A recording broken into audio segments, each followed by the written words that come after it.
Hello, it's Willie from the Ozarks, and we're ready for our October the 8th lesson in A Course in Miracles workbook for students. We're reading out of the original edition, and we're ready for a new chapter, and it's What is the Holy Spirit? So our next 10 lessons, 281, I can be hurt by nothing but the truth. I can be hurt by nothing but my thoughts. I can be hurt by nothing but what? My thoughts. My thoughts are what will hurt me. Let's read what it says about that. And I can be hurt by nothing but my thoughts. The prayer says, Father, your Son is perfect. When he thinks that he is hurt in any way, it is because he has forgotten who he is and that he is as you created him. Let's read that one again. Father, your Son is perfect. When he thinks that he is hurt in any way, it is because he has forgotten who he is and that he is as you created him. Your thoughts can only bring me happiness. If ever I am sad or hurt or ill, I have forgotten what you think and put my little meaningless ideas in place of where your thoughts belong and where they are. I can be hurt by nothing but my thoughts. The thoughts I think with you can only bless.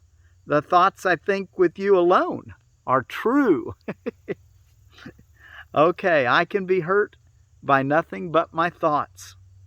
And the little write-up, a little short one, it says, I will not hurt myself today, for I am far beyond all pain. My Father placed me safe in heaven, watching over me, and I would not attack the Son he loves, for what he loves is mine to love as well. So when you're having some difficulty and you think that someone's doing something to you and it's upsetting to you, remember, it's your thoughts about that situation that are hurting you, not the situation, regardless of what it is. It's your way of thinking about it that is what is hurtful. So learn to see it the way that the Holy Spirit perceives it. That's the miracle that you always want and need to bless yourself and the world. All right? So we'll come back and read What is the Holy Spirit in just a few moments. First, let's go finish up our last section in, what was that section called? In chapter 7 in the text, The Consistency of the Kingdom. And we're under the recognition of truth. And we are ready for paragraph 32, which we're going to start with 31. And no. That's yesterday. Boy, I sure did like that, though, about that healing. Let's just recap it briefly. That healing is both art and science. And it says that it's art because it depends on inspiration. And healing is also science because it obeys the laws of God. I just love that. Whose laws are true. Because they are true, they are perfectly dependable and therefore universal in application. The real aim of science is neither prediction nor control, but only understanding. So, the real aim of science is not predictive. You're not coming ahead of time with some kind of outcome. That wouldn't be science. That would be a tainted experiment. So we want to have an open mind when we're using science and not use it for trying to get a certain outcome, which would be predictive or controlling. All right? We just want to have understanding.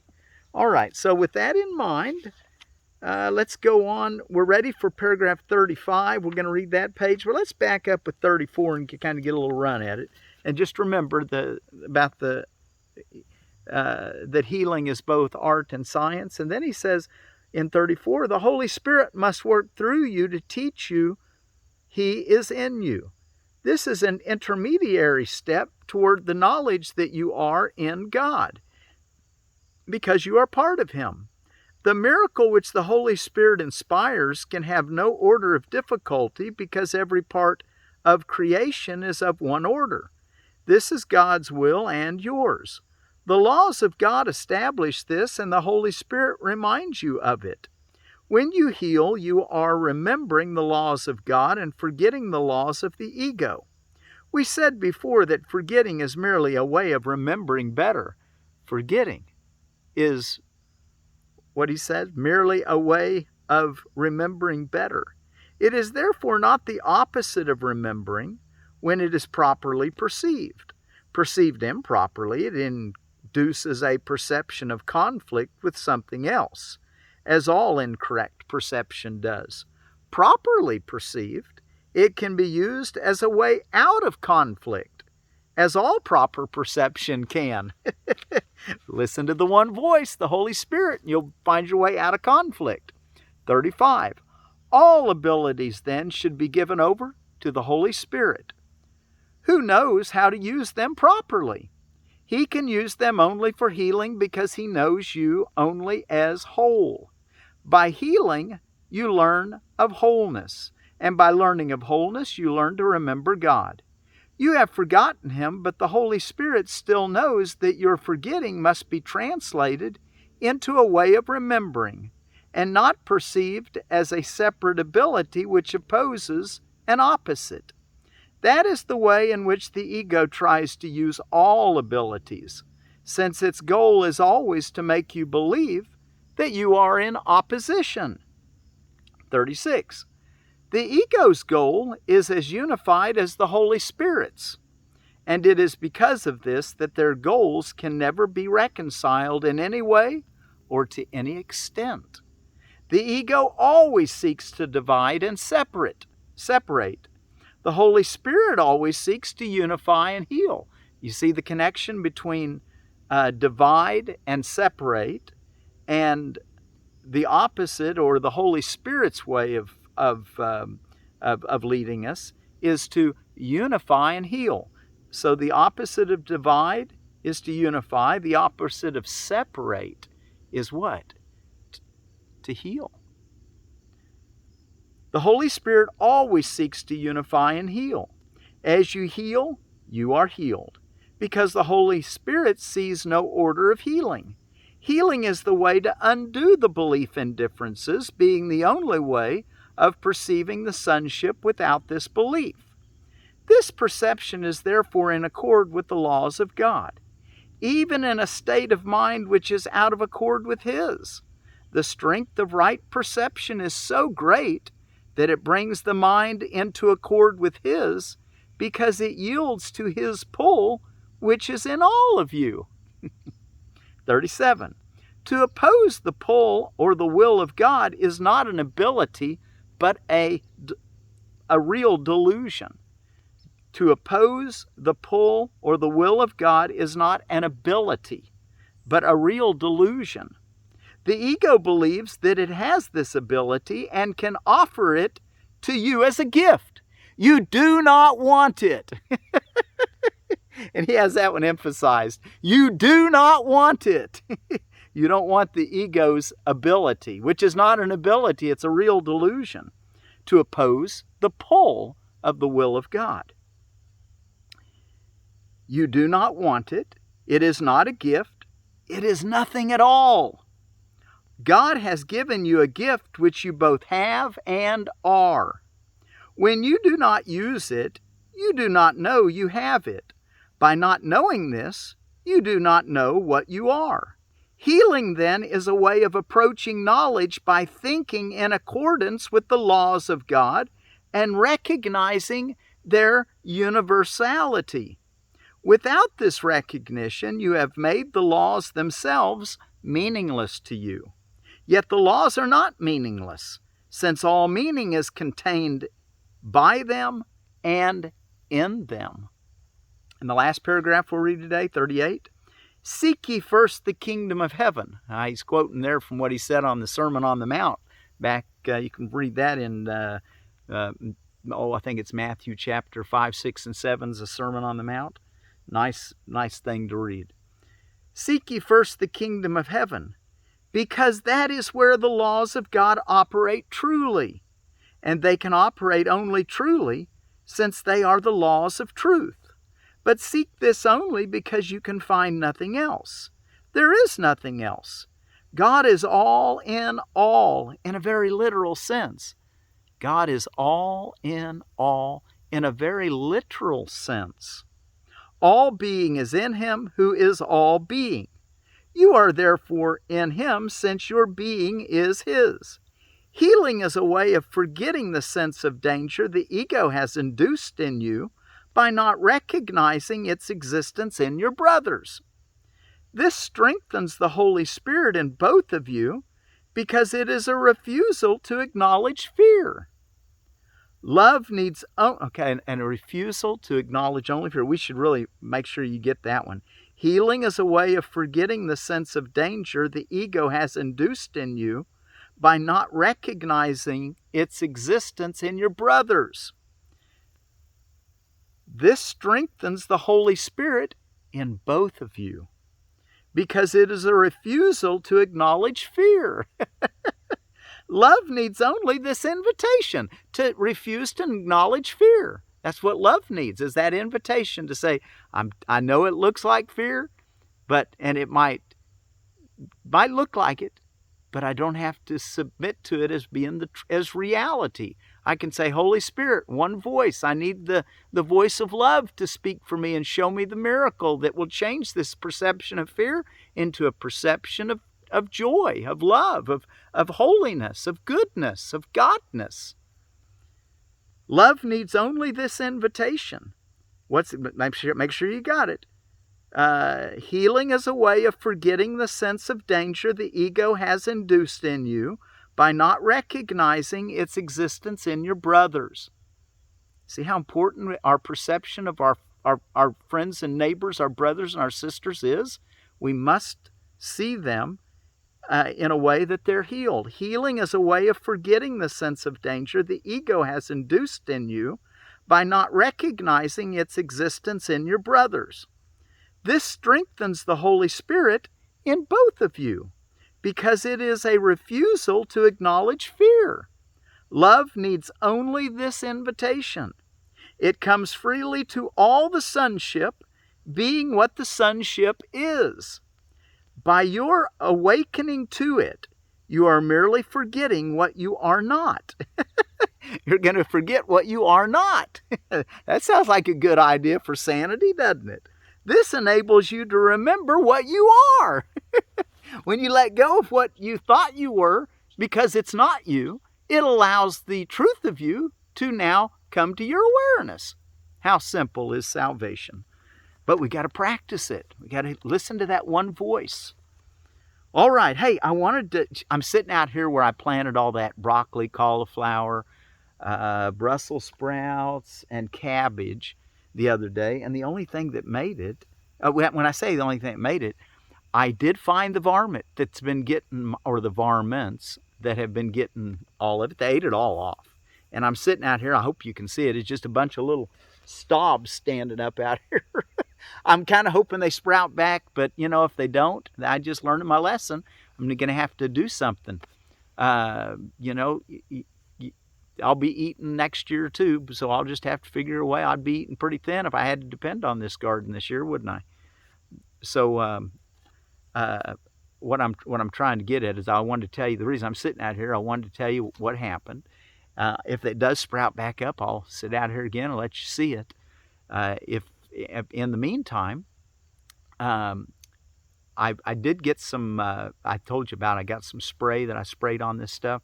That was. It didn't say it was organic, which I didn't like, because that kind of alerted me like, hey, what they put in here? But all the ingredients were things that you would normally eat, clove oil, and there was a number of things in there. So I went ahead and I put it on, and the first day I put it on, I just put it in the paths, thinking that would do it. But then they got it that night. I was going to put it on again because I saw they got it even in the past, so I was going to just spray it all over the area. Well, before I came out to spray it that evening, they got in here. Well, they left their evidence, lots and lots of evidence, and that was hoof prints. So it was deer. And somebody saw the deer in here anyway and mentioned it to me, and I realized, okay, that's what all these marks are. So, deer. That's a lot of us have problems with that.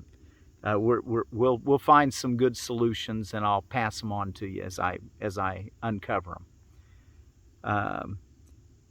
Today I want to show you a plant that is somewhat, it doesn't look real healthy. I planted a bunch of these, and look, the leaves are coming off. They were nice and green when I planted it, but it's putting out some new leaves on the top, so the stem's making it. It's got a few leaves down here at the bottom, if you can see that. So it looks like it's going to do just fine. But the leaf buds, I found out, are good medicine on these plants, and we'll talk about that here in just a second. It's a white poplar, a Populus alba. Alba's white. Your white oak is a Quercus alba. So your Populus alba is, and I found a tree that had just lots and lots of little sprouts around it, and the owner of the thing said I could have as many as I wanted. So I was trying to see how well they would transplant if I just pulled them out of the ground. Well, they did lose their leaves, but I think if I do this in the couple more, another few weeks after the first frost, then I'll be able to just pull a whole bunch out of the ground and have huge amount of Populus albas. So I was looking, well, what are good Populus albas good for? They're beautiful trees. They kind of shake in the wind like that poplar you heard yesterday, if you heard it, the cottonwood. I found this on ediblewildfoods.com, and it's talking about all the trees that you can tap. We can tap maple trees. Well, it turns out that birch trees, walnuts, and poplars which include cottonwoods and aspens, can all be tapped for syrup. But it does say this. It gave a little warning. It said, do the universal test on each sap first. And there's lots and lots of wonderful flavors, but it said do the universal test. So I wanted to kind of see what was the universal test as they talked about it, and I found this and there's a lot of different universal tests, but the basic idea, and this is a real quick one you would want to do if you were like traveling and you needed food, and it's you don't most of the universal tests you want to take a few days. But I found this on backpacker.com. It's a universal test. It says if it's bitter or soapy in flavor or taste, spit it out. If not, go ahead and swallow the small sample that you're chewing up. And if this doesn't, and then wait several hours. And if it doesn't have any negative effect, then that part of the plant is edible in that way, okay? So I thought that was kind of interesting. I found this on rxlist.com, dried unopened leaf buds. And that's what I was talking about on these, the dried unopened leaf buds. And usually they pick them in the early spring and dry them, and then they're used for cough and to loosen chest congestion and as a stimulant. It has been applied to skin for sores, bruises, cuts, pimples, hemorrhoids, frostbite, and sunburn. So there you go, and I'll show you better as they get, as they start looking nicer, and as I get more of them. I may have maybe a whole bunch that I'll be able to pass along, is what I'm hoping. All right, let's go take a look at what is the what is it? It's not what is the Christ. It is what is the Holy Spirit. And I have here's our old friendly cat. He'd come out here to join me today, I guess. This is Morris. Anyway, we'll let Morris, would you just stay over there for a little bit? What is the Holy Spirit? Now this is all under I can be hurt by nothing but my thoughts. The Holy Spirit mediates between illusions and the truth. As he must bridge the gap between reality and dreams, perception leads to knowledge through the grace that God has given him. To be his gift to everyone who turns to him for truth. Across the bridge that he provides are dreams all carried to the truth, to be dispelled before the light of knowledge. There are sights and sounds forever laid aside, And where they were perceived before, forgiveness has been made possible, has made possible perception's tranquil end. Let's read that again. Morris is he's sitting in my lap. Maybe he'll calm down for a minute. What is the Holy Spirit? The Holy Spirit mediates between illusions and the truth. As he must bridge the gap between reality and dreams, perception leads to knowledge through the grace that God has given him, to be his gift to everyone who turns to him for truth. Across the bridge that he provides are dreams all carried to the truth, to be dispelled before the light of knowledge. There are sights and sounds forever laid aside, and where they were perceived before, forgiveness has made possible perception's tranquil end. The goal the Holy Spirit's teaching sets is just this end of dreams. For sights and sounds must be translated from the witnesses of fear to those of love. And when this is entirely accomplished, learning has achieved the only goal it has in truth. For learning, as the Holy Spirit guides it to the outcome he perceives for it, becomes the means to go beyond itself, to be replaced by the eternal truth. If you but knew how much your Father yearns to have you recognize your sinlessness, you would not let his voice appeal in vain, nor turn away from his replacement for the fearful images and dreams you made. Let's read that one again. If you but knew. Wow, think about that one. If you but knew how much your Father yearns if you but knew how much your Father yearns to have you recognize your sinlessness, if you but knew how much your Father yearns to have you recognize your sinlessness, you would not let his voice appeal in vain, nor turn away from his replacement for the fearful images and dreams you made. The Holy Spirit understands the means you made, by which you would attain what is forever unattainable. And if you offer them to him, he will employ the means you made for exile to restore your mind to where it truly is at home. From knowledge, where he has been placed by God, the Holy Spirit calls to you to let forgiveness rest upon your dreams and be restored to sanity and peace of mind. Without forgiveness will your dreams remain to terrify you, and the memory of all your Father's love will not return to signify the end of dreams has come. Accept your Father's gifts. Accept your Father's gift. It is a call from love to love, from God to you, from love to love, that it be but itself. The Holy Spirit is his gift by which the quietness of heaven is restored to God's beloved Son. Would you refuse to take the function of completing God when all he wills is that you be complete? Wow, isn't that beautiful? What is the Holy Spirit? So we'll read that 9 more times in the next 9 days.